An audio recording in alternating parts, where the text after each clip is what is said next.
ஒரு பயம் கலந்த ஒரு சந்தோஷம் இருக்கும். சரி படம் ரிலீஸ் ஆக போகுது, இன்னும் 10 நாளில் என்ன ஆக போகுது தெரில, ஆடியன்ஸ் நம்ம அளவுக்கு அவங்களும் அதே மாதிரி ரியாக்ட் பண்ணுவாங்களா அப்படி இப்படின்னு சொல்லி ஒரு சின்ன ஃபியர் இருக்கும்.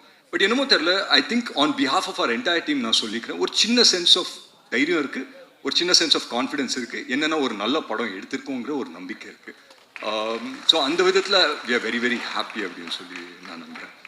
அண்ட் முக்கியமாக நான் ஒரு விஷயம் சொல்கிறேன், எந்த ரிலேஷன்ஷிப் எடுத்துக்கிட்டாலும் வந்து ஒரு விஷயம் ரொம்ப ரொம்ப முக்கியம். என்னன்னா ட்ரஸ்ட், நம்பிக்கை. நம்பிக்கை வந்து ரொம்ப ரொம்ப முக்கியம். ஒரு ஃப்ரெண்டு இன்னொரு ஃப்ரெண்ட் மேலே வைக்கிற நம்பிக்கை, ஒரு காதலன் காதலி மேலே வைக்கிற நம்பிக்கை. இந்த படத்தை பொறுத்த வரைக்கும் ஒரு ஒரு ஒய்ஃபு அவங்க ஹஸ்பண்ட் மேலே வைக்கிற நம்பிக்கை, ஒரு மனைவி அவங்க கணவன் மேலே வைக்கிற நம்பிக்கை. அந்த நம்பிக்கைனால அவனால் எந்த அளவுக்கு அவனை புஷ் பண்ணிக்க முடியும் இந்த நேம் ஆஃப் லவ். அதுதான் ஒரு பர்ஃபெக்ட் எக்ஸாம்பிள் டிஎன்ஏக்கு.